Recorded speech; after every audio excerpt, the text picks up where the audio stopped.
Avant de plonger dans cette histoire incroyable, pensez à vous abonner à la chaîne et à activer la cloche.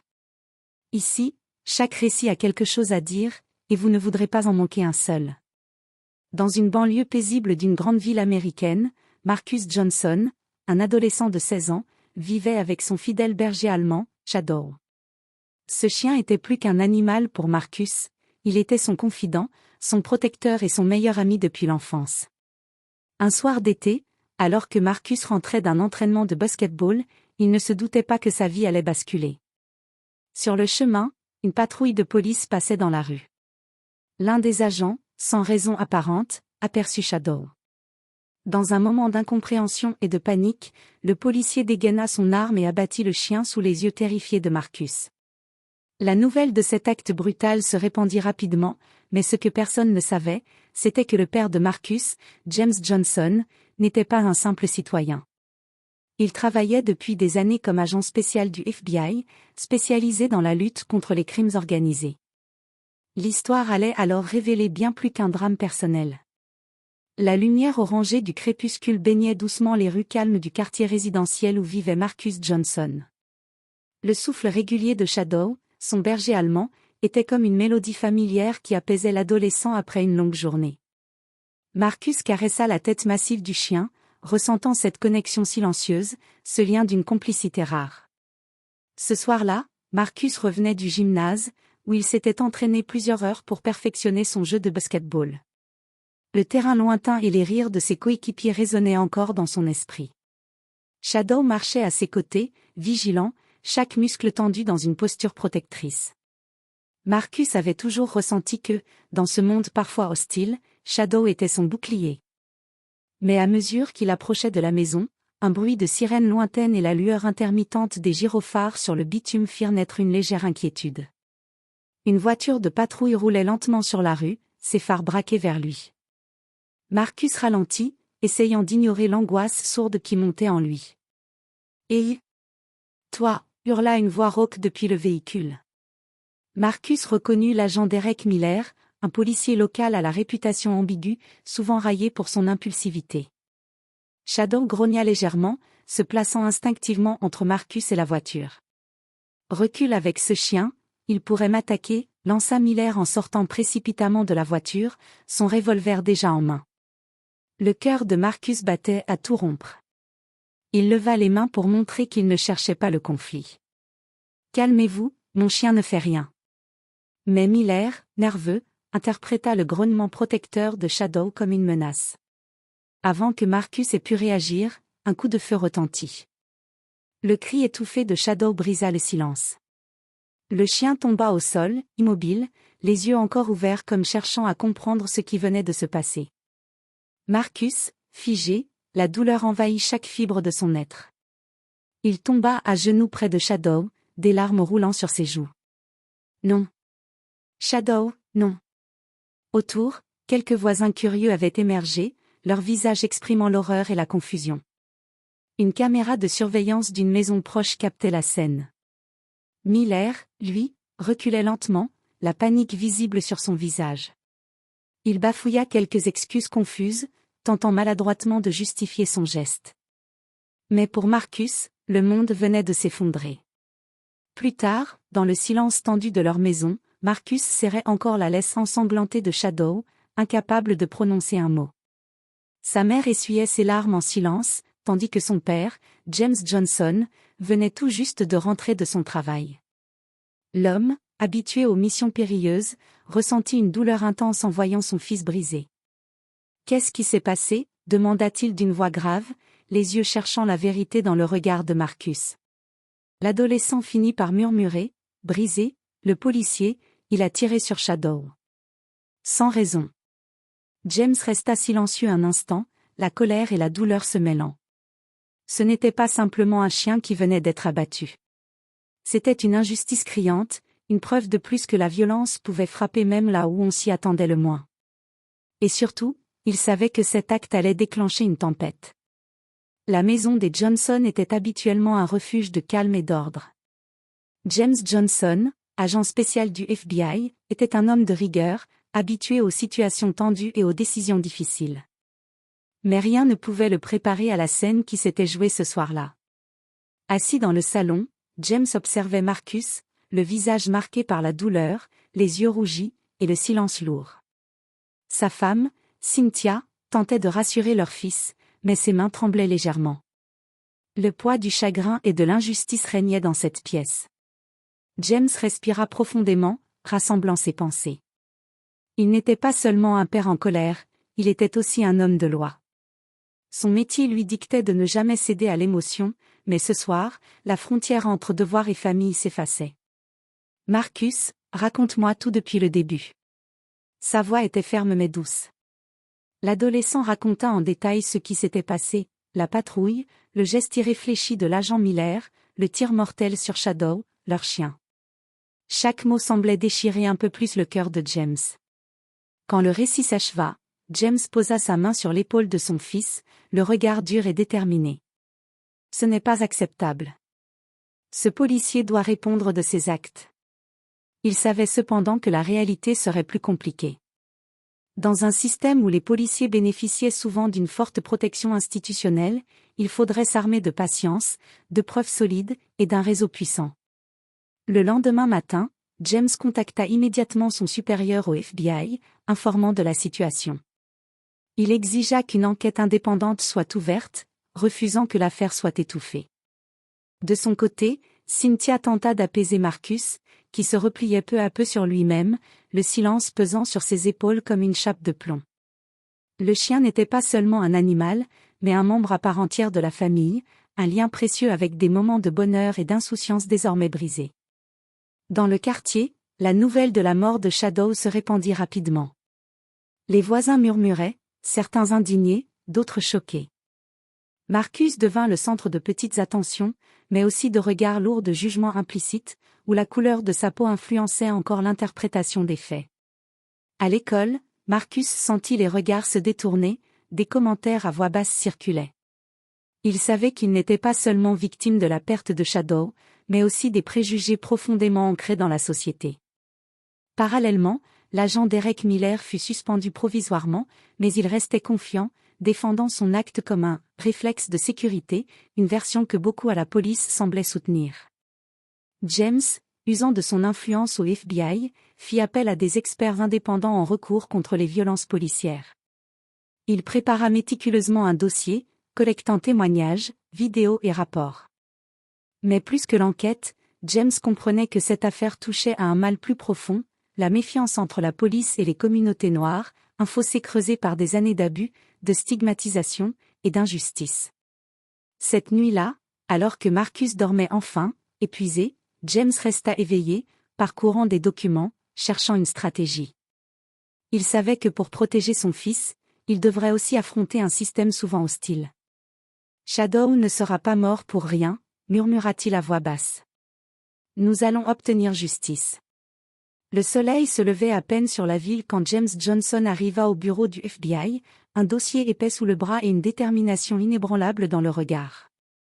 La mort de Shadow n'était plus une affaire privée, c'était un signal d'alarme que la communauté ne pouvait plus ignorer. Rapidement, la nouvelle s'était répandue dans les quartiers alentours. Les réseaux sociaux, où la vidéo amateur filmée par un voisin circulait désormais en boucle, faisait vibrer la colère, l'indignation et la douleur collective. Un adolescent noir, sans défense, venait de perdre son fidèle compagnon, abattu par un policier dans un geste brutal et injustifié. Dans les jours qui suivirent, des groupes de citoyens se formèrent, organisant des rassemblements pacifiques devant le poste de police local. Des pancartes brandies proclamaient « Justice pour Shadow »,« Stop à la violence policière »,« Un chien abattu »,« Un enfant meurtri ». Marcus, bien qu'endeuillé, trouva dans cette mobilisation une force nouvelle. Il devint un visage de la lutte, une voix qui portait au-delà du silence imposé par le chagrin. Avec le soutien de son père et de sa mère, il accepta de témoigner lors d'une conférence de presse organisée par des associations de défense des droits civiques. Ce jour-là, sous un chapiteau blanc dressé à quelques mètres du commissariat, James prit la parole le premier. Shadow n'était pas qu'un chien, c'était un membre de notre famille. Ce que nous demandons, c'est une enquête honnête, transparente, et surtout une justice qui ne laisse pas place à l'impunité. Le ton était grave, la voix posée, mais chaque mot portait la colère d'un homme brisé par une injustice flagrante. Puis Marcus, d'une voix tremblante mais claire, raconta l'horreur de cette soirée, la peur, la douleur, le silence après le coup de feu. Je ne comprends pas comment un policier peut tirer sur mon chien sans raison.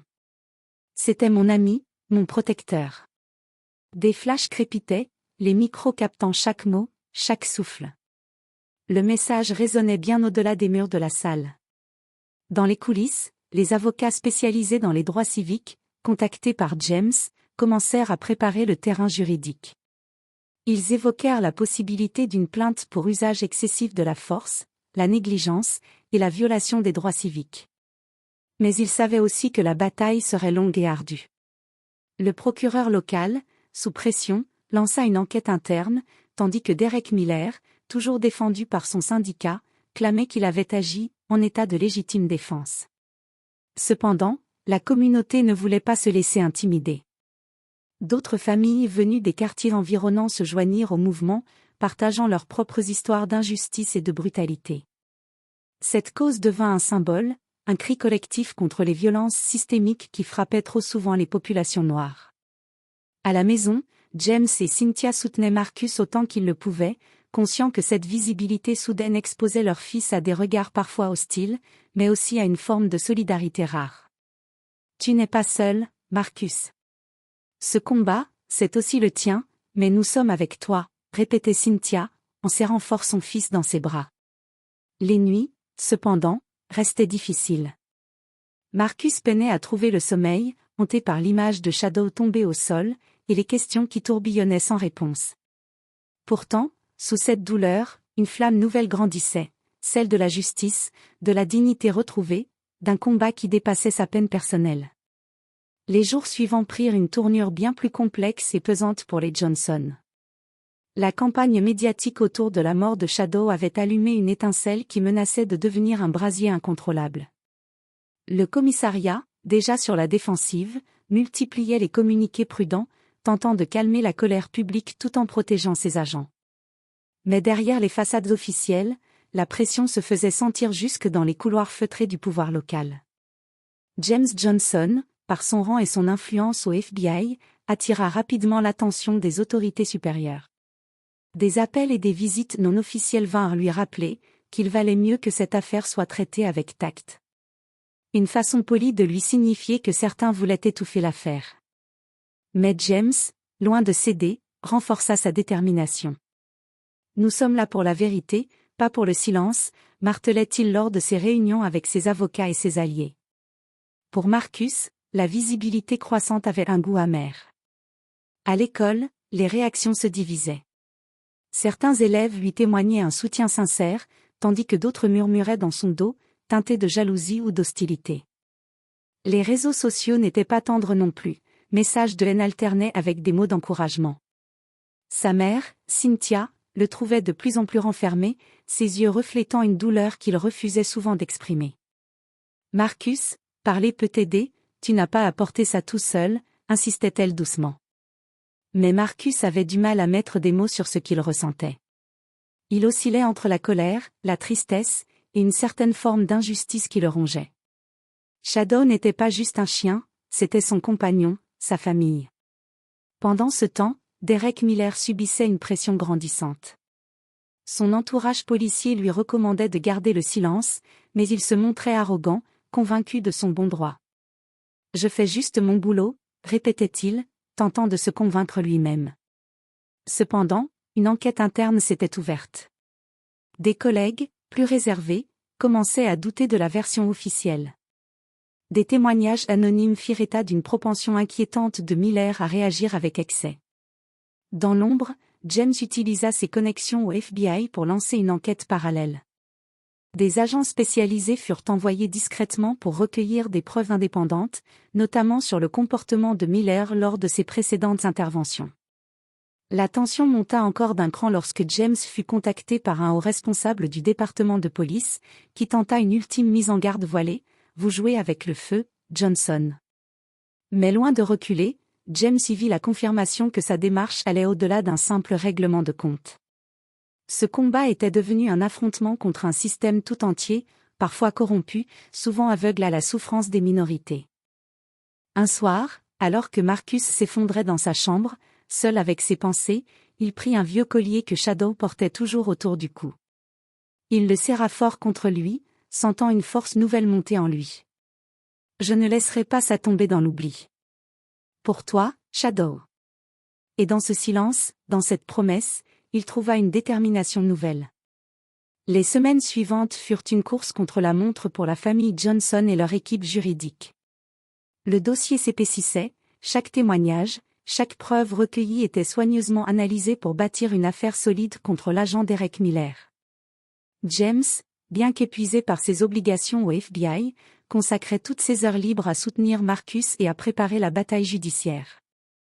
Il savait que ce combat ne se limiterait pas à un tribunal, mais qu'il représenterait aussi une lutte symbolique pour toutes les victimes d'abus de pouvoir. Le jour de l'audience préliminaire arriva. Marcus, accompagné de ses parents et de son avocat, pénétra dans la salle d'audience avec une boule au ventre. Son regard croisa celui de Miller, qui affichait un mélange d'arrogance et de nervosité. L'atmosphère était lourde. Le juge, impartial, écouta attentivement les arguments des deux parties. Le procureur présenta des preuves accablantes, la vidéo amateur montrant l'instant du tir, les témoignages des voisins, le rapport d'experts indépendants qui contredisait la version de Miller. La défense, quant à elle, insista sur la « légitime défense » et le stress lié à la fonction policière. Marcus fut appelé à témoigner. Sa voix tremblante résonna dans la salle, portée par la sincérité de sa douleur. Ce n'était pas un chien dangereux. Shadow ne m'a jamais fait peur, ni à personne. Je n'ai jamais compris pourquoi on a tiré. J'ai perdu mon ami ce soir-là. Les larmes coulèrent sur ses joues, mais il tint bon, soutenu par le regard bienveillant de son père. Dans le public, des membres de la communauté étaient venus nombreux, portant des pancartes et affichant leur soutien. La presse locale couvrait l'événement, et la tension était palpable. À l'issue de l'audience, le juge annonça la mise en accusation de Derek Miller pour usage excessif de la force et mise en danger délibéré. Un murmure parcourut la salle, une première victoire, mais la route restait longue. À la sortie, James prit la parole devant les médias. Ce verdict est une étape importante. Nous demandons maintenant que justice soit rendue pleinement. Ce combat dépasse notre famille. C'est une lutte pour la dignité et l'égalité devant la loi. Marcus, bien que fatigué, sentit une étincelle d'espoir renaître en lui. La douleur de la perte restait immense, mais sa voix portait désormais plus loin que jamais. Dans les jours qui suivirent, la mobilisation prit de l'ampleur. D'autres familles se joignirent au mouvement, partageant leurs histoires. Les réseaux sociaux devinrent un espace de solidarité, mais aussi de débats intenses sur la réforme policière.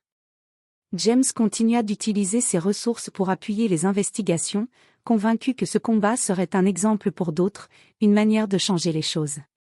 Dans l'intimité, Marcus se battait toujours contre le vide laissé par Shadow, mais il savait désormais qu'il n'était plus seul. Sa famille, sa communauté, et une partie de la justice étaient à ses côtés. Le tribunal était bondé ce matin-là. La salle d'audience résonnait des murmures d'une foule attentive, venue suivre ce procès qui, peu à peu, avait pris une dimension bien plus grande qu'un simple fait divers. Marcus, à peine âgé de 16 ans, était là, assis aux côtés de ses parents, tenant fermement la main de son père. Chaque regard posé sur lui rappelait la lourdeur de ce combat, mais aussi la force qu'il devait puiser en lui-même. L'agent Derek Miller comparaissait pour usage excessif de la force, mise en danger d'autrui, et négligence. La défense, soutenue par un syndicat policier puissant, tentait de minimiser les faits, invoquant la peur et la pression du métier, les « réflexes » en situation de stress. Mais la famille Johnson et leur équipe juridique ne se laissaient pas intimider. Ils avaient en main des preuves solides, la vidéo, les expertises indépendantes, et surtout le témoignage poignant de Marcus. Les audiences se succédaient, révélant les zones d'ombre de l'enquête interne, les hésitations de certains témoins, et les failles du système censé protéger les citoyens. À l'extérieur, la tension était palpable. Des manifestations pacifiques avaient lieu régulièrement, rassemblant jeunes et anciens, noirs et blancs, tous unis pour réclamer justice. Des pancartes s'élevaient, des slogans fusaient, et la ville entière semblait vibrer au rythme de cette quête de vérité. Mais les réactions hostiles ne manquaient pas. Certains groupes pro-police dénonçaient une « chasse aux sorcières » et critiquaient la médiatisation de l'affaire. Les réseaux sociaux devenaient le théâtre d'un affrontement idéologique, parfois violent. Pour Marcus, le procès était une épreuve émotionnelle majeure. Revivre la scène du drame devant une salle remplie, entendre les débats juridiques, sentir la lourdeur des regards, ce fut un choc. Mais chaque jour, il puisait dans la présence rassurante de ses parents et dans la mémoire de Shadow la force de continuer. James, malgré ses responsabilités au FBI, ne manquait jamais une audience. Sa détermination était inébranlable. Il n'était plus seulement un père, il était devenu un symbole pour tous ceux qui luttaient contre l'injustice. Un soir, après une longue journée au tribunal, Marcus confia à sa mère, la voix brisée par la fatigue. « Maman, j'ai peur que rien ne change. Que Miller soit innocenté, et que ça continue comme avant. » Cynthia le serra contre elle, avec tendresse et force. « Nous ne pouvons pas changer le monde en un jour, mon chéri. Mais chaque pas que nous faisons, chaque voix levée, chaque vérité révélée, c'est un pas vers un avenir meilleur. Shadow nous regarde, et il serait fier de toi. » Alors que le procès avançait, l'impact dépassait la famille Johnson. Une prise de conscience grandissait dans la ville, les débats sur la réforme de la police, la responsabilité et la justice sociale s'intensifiaient. Le combat pour Shadow devenait celui d'une communauté entière, d'une nation en quête d'égalité. Les mois s'étaient écoulés depuis ce jour tragique où Shadow avait été abattu. La bataille judiciaire avait épuisé la famille Johnson, mais n'avait en rien émoussé leur détermination. Le verdict tant attendu fut enfin rendu. Derek Miller fut reconnu coupable d'usage excessif de la force et condamné à une peine de prison avec sursis, assortie d'une suspension définitive de ses fonctions policières. Ce verdict, perçu par beaucoup comme une victoire historique, fut accueilli par un mélange d'émotions, soulagement, gratitude, mais aussi conscience que la route vers un changement profond restait longue. Marcus, debout devant la foule réunie lors d'une cérémonie commémorative en mémoire de Shadow, prit la parole. Sa voix, forte malgré la douleur, résonna avec une sincérité bouleversante. Shadow n'était pas qu'un chien. Il était mon ami, ma famille. Sa mort nous a tous blessés, mais elle nous a aussi réveillés. Aujourd'hui, nous ne demandons pas seulement justice pour lui, mais pour toutes les victimes d'injustices silencieuses. Ce combat, c'est le nôtre, celui d'une communauté, d'un pays. Ensemble, nous pouvons changer les choses. James et Cynthia, émus aux côtés de leur fils, sentaient que malgré la douleur, une nouvelle page s'écrivait. Leur combat avait transcendé leur douleur personnelle pour devenir un symbole de lutte contre les violences et les discriminations. Dans les mois qui suivirent, la famille Johnson s'impliqua activement dans des actions communautaires, des ateliers de sensibilisation et des campagnes de réforme policière. Leur histoire inspira d'autres familles à ne pas taire leurs souffrances et à revendiquer leurs droits. Marcus, bien qu'encore marqué par la perte de Shadow, trouva peu à peu un équilibre. Son amour pour le chien disparu se transforma en une énergie nouvelle, une force pour défendre la justice et la dignité. Cette histoire, née d'une tragédie, se mua en un appel à la vigilance et à la solidarité, une promesse que plus jamais la douleur d'une famille ne resterait ignorée.